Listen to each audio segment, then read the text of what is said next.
Então, dando continuidade ao curso de Neurobiologia do Comportamento, tá? Então, falando agora sobre a aula de Conhecendo a Neuroanatomia do Cérebro.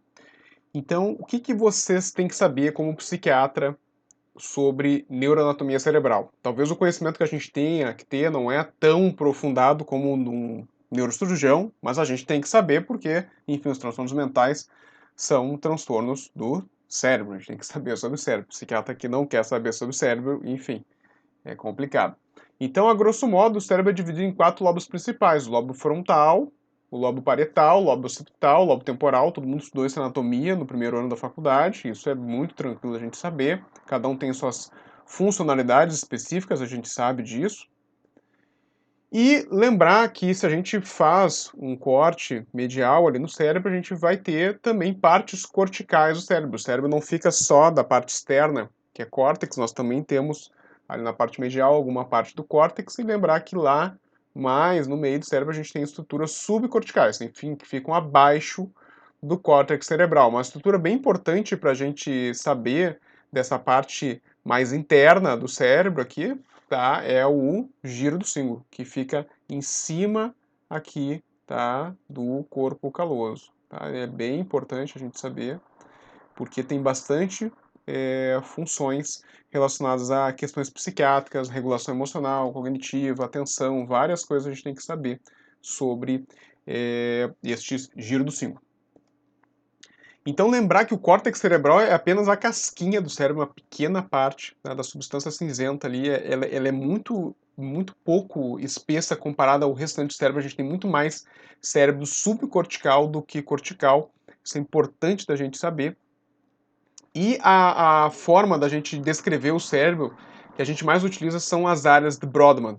Então, vocês viram na neuroanatomia já na faculdade que o cérebro ele pode ser dividido na parte cortical entre várias áreas de Brodmann. Então, são mais de 40 áreas. Depois a gente vai fazer um exercício para vocês saberem exatamente como é que está cada área do cérebro e a sua respectiva função. Isso é bem importante do psiquiatra ter pelo menos uma noção assim das áreas de Brodmann. É bem interessante isso.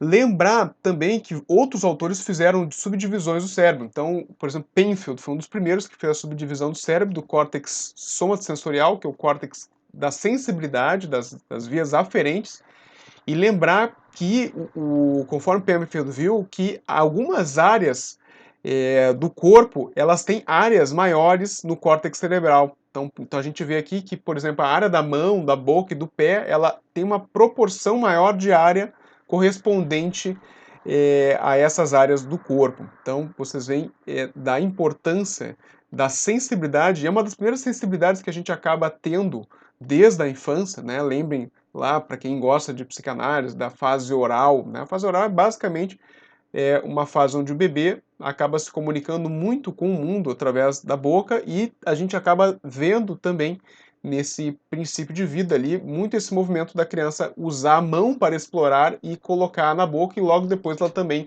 acaba explorando bastante o pé de levar à boca. Então não é à toa assim que a gente tem muita inervação nessa área, talvez por isso que a criança acabe vindo a fazer muito essa associação mão, boca, pé, boca, logo no início da vida, porque ele está muito inervado, fica estimulante para ela fazer esse tipo de movimento.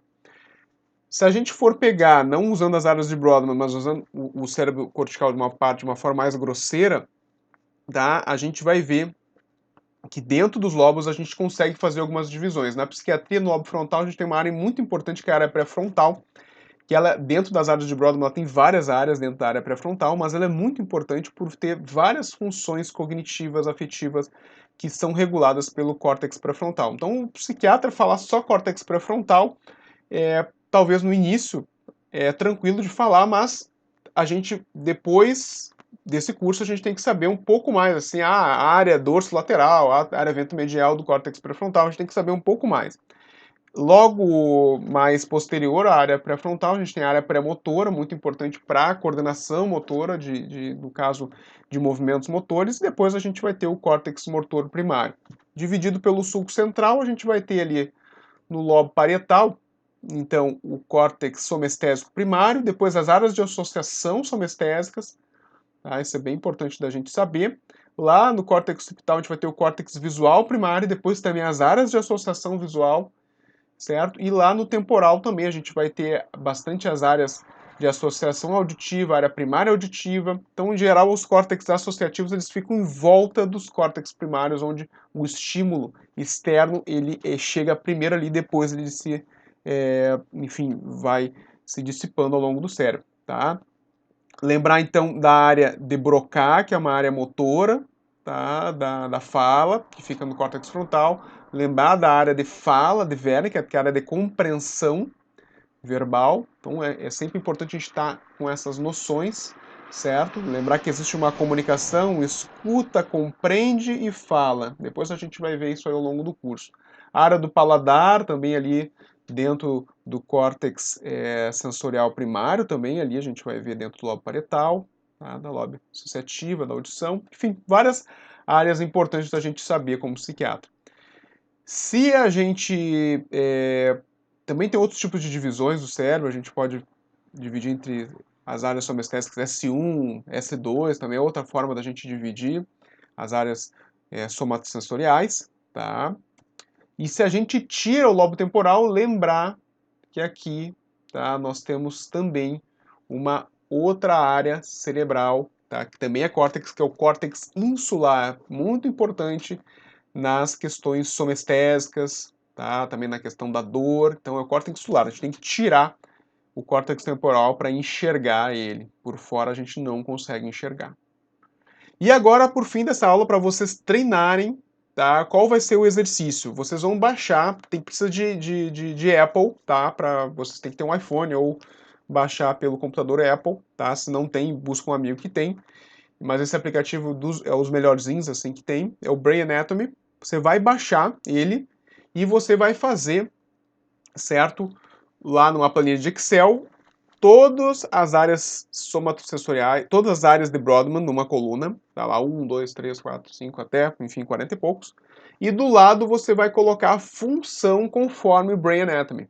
E você vai buscar, você vai ver que as áreas de Brodmann, elas não são assim, uma, dois, três, tudo certinho, assim, elas são desorganizadas. A 1 é aqui, 2, 3 aqui, depois a 20 já é do lado, então ela é desorganizada. Então vocês vão treinando utilizando o Brain Anatomy, depois eu vou revisar com vocês aí o gabarito, tá? Um abraço aí e boa treino aí com o Brain Anatomy para vocês.